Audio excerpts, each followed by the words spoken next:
Hi, my name is Tracy DePaula. I'm in Anthropology 242, and this is a presentation of my final paper, the title of which is The Lapse in Communication Between Alaskan Natives and Scientists as it Relates to Global Warming. I decided to do a paper on global warming, mostly because I found that information that we were reading really overwhelming. So when I was developing a thesis, I was looking at all of the same articles that we all read.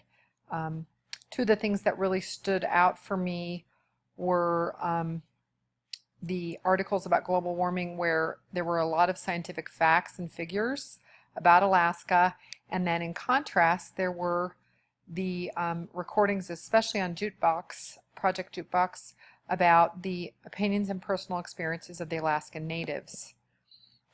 So the basis for my thesis was the contrast in what was happening in the dialogue between scientists and natives. I wondered specifically what it is that causes the government to make decisions based on scientists' findings, but it seemed like, at least in some of the articles that we read and the tapes on the jukebox, that the information from the natives was not getting added to that body of knowledge, or at least not nearly as explicitly. So I looked at some of the differences, and I came up with the fact that there's this lapse in communication between scientists and natives, and it seemed to me it was due to several factors. One was the fact that scientists use a lot of scientific terminology, statistics, specific measurements and changes over specific dates, like from this year to this year, as well as some pretty elevated language, technical language, collegiate level language, and their grammar is correct all the time. I also noticed that, especially in the testimonials by natives, that oftentimes they would drift off topic, add information that didn't necessarily pertain to the question at hand, and there was a degree of emotionalism as well. These are some of the differences I saw between the two. Several things just generally about global warming that I didn't realize moving up from the lower 48 just 1 year ago is I didn't realize how dramatically global warming is affecting Alaska more than it is, or more quickly than it is in the lower 48. And for Alaskan natives who live off the land and are outside a great deal of time practicing their subsistence style of life, the effects can be really, really disastrous. Shown here is a slide of one of the houses that's been tumbling off its landmass due to erosion, which is happening in multiple places. And then as temperatures slowly increase and the ice is melting, water levels are rising. It's causing both the erosion and many of the islands, like in the Aleutian chain, are slowly getting eaten up. This is a picture of Kivalina, Alaska.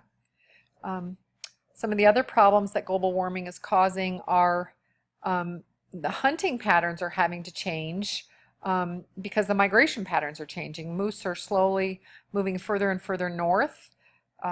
That's one effect. The polar bear migration patterns are changing because there's less ice and it's melting sooner and forming later in the year. Here's a graph that I found about ice thickness and the difference between 2005 and 1980, and this includes dates and measurements. This is a scientific presentation. This is a picture actually of a town hall meeting in, I think it was Sitka, but I couldn't find a picture of the meeting in Barrow that we read about, so I substituted this in. So I was struck while reading that article about Barrow, where they were, the Division of Wildlife was presenting facts and figures from Canada, actually, about placing polar bears on the endangered list, and the residents of Barrow were really protesting the use of statistics from that far away, 4,000 miles away, and it was quite an emotional appeal. They they were basically saying that the scientists aren't getting accurate information because the migration patterns of the polar bears have changed with the melting ice. But it didn't seem as if they were really listening to the locals, to the natives who were out there hunting all the time. Julie Cruikshank wrote one of the articles that we read, and she summed it up this way: if climate change is a global process, it has profound local consequences. Projections about global warming raise critical concerns for residents of northern indigenous communities that are currently completing land claim negotiations. Now, obviously, this is 15 years ago, and implementing economic and political planning processes mandated by self-governance agreements. In debates about climate, the universal discourse of science plays a significant role. But residents are aware that science is invoked both to attack and defend local participation in management, and that local knowledge is both advanced and opposed as a basis for making decisions. So one of the problems between scientists and natives is that scientists are presenting a lot of data and information that they've collected in various locations, not just locally, so that it's not just place-based information, and they're presenting it to natives as an argument to make these changes and rules and regulations that are affecting natives in a specific area, even if the data is collected somewhere else. So the natives are complaining about that on the one hand, and then on the other hand, they're stating, you would want us to collect information to present to you based on right here and now. And they said it's kind of like a two-way, or not a two-way street here. I just thought this was a nice picture that kind of shows the conflict between scientists and Alaska natives. You know, on the left hand are a group of fishermen on the north slope who are out, you know, I don't know if they're whale hunting or walrus hunting or what, but and then on the right are these two young women who are up, and obviously happy to be up in Alaska with all of their equipment and their modern, up-to-date tent and, you know, all of their gear, and there's a helicopter in the background. I mean, we're just coming from two different places entirely here. So so this is more about that argument. So at this town hall meeting, which really struck me, and that's where I came up with the idea for my paper, the scientists were proposing the placement of the polar bears on the endangered list, citing a study from Hudson Bay. It's 4,000 miles away. And so the residents of Barrow were really quite upset about this. They don't find that the bears are decreasing in population at all, and that it's just that the ice has changed, and so the migration patterns have changed, and the scientists who are getting any measurements on polar bears at all in the area, which apparently there isn't a lot of that, they're not really aware of where the bears are because it's not a good enough study. Whereas the locals are really quite aware of where the bears are and where they're moving to, where they're migrating, and how it's changed. But that information is not being taken in by the government because it's not in the form of a written report. It doesn't include dates, statistics, numbers, etc. It's more their opinion and their observations. It's coming off as a narrative. So there is another problem that happens when the natives are giving testimonial. Here's a quote from one fellow at that meeting. He says, "If you want to address overhunting, go to Russia, where they poach 200 polar bears a year." While the comparison is meant to show how frugal the Inupiat are in their hunting of polar bears, it does not actually address the issue at hand, namely whether to put polar bears on the endangered list in North America. So he's talking about Russia. It's an emotional argument that he's making, and but it's kind of off topic. And this is another part of this lapse in communication between the two peoples. Natives are tending to talk about very place-based information, local information, and scientists are looking at a more global outlook.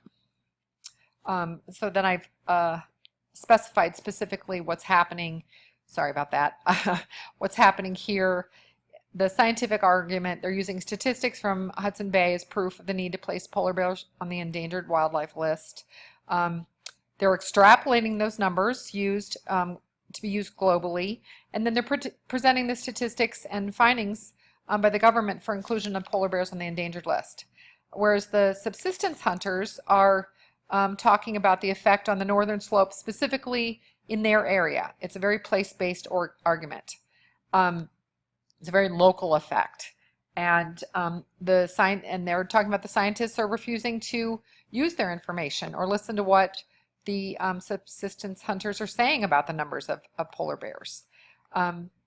So the Inupiat were making their presentation at the town hall meeting. It wasn't a written report, it was an oral report, which is their tradition. And then they're also very emotional, which is natural. There's a lot of anger and resentment that their opinions are not being listened to.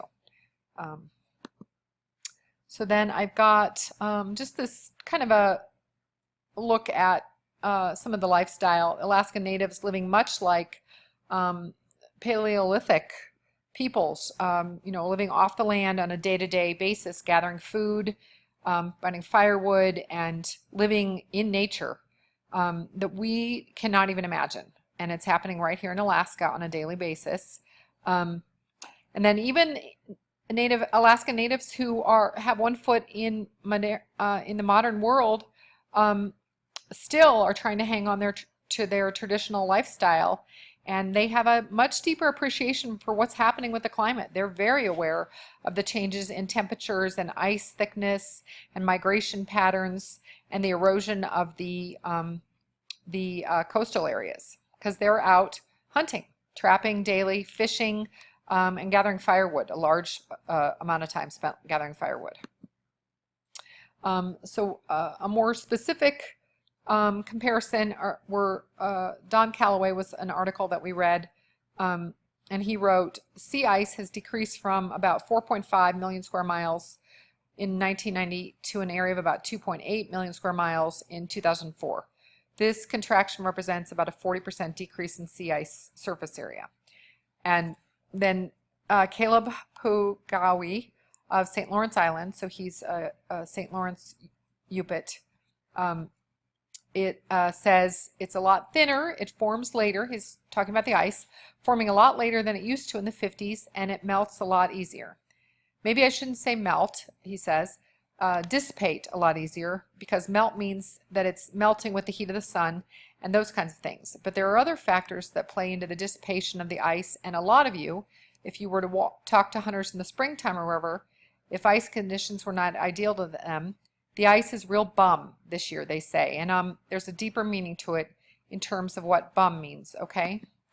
So then I've summarized this difference. So Don Calloway is using specifics, he's using square miles, specific years, and then he's made a calculation of a 40% decrease between those specific years.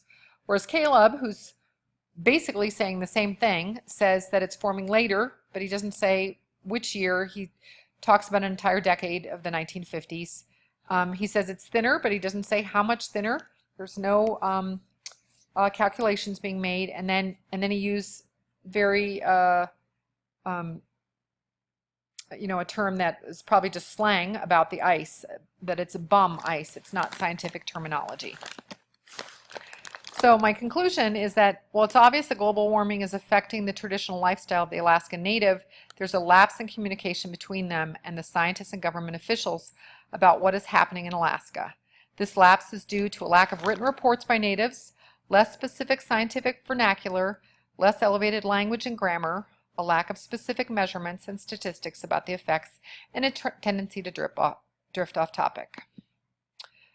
So the effect is that we have a real loss of opportunity to take advantage of the knowledge the Native Alaskans hold, and there continues to be a rift between Alaskans and government officials. So that's really the problem as a result of this lapse.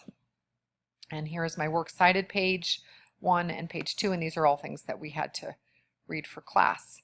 So thank you very much, and I look forward to watching the rest of your presentations as well. Thank you.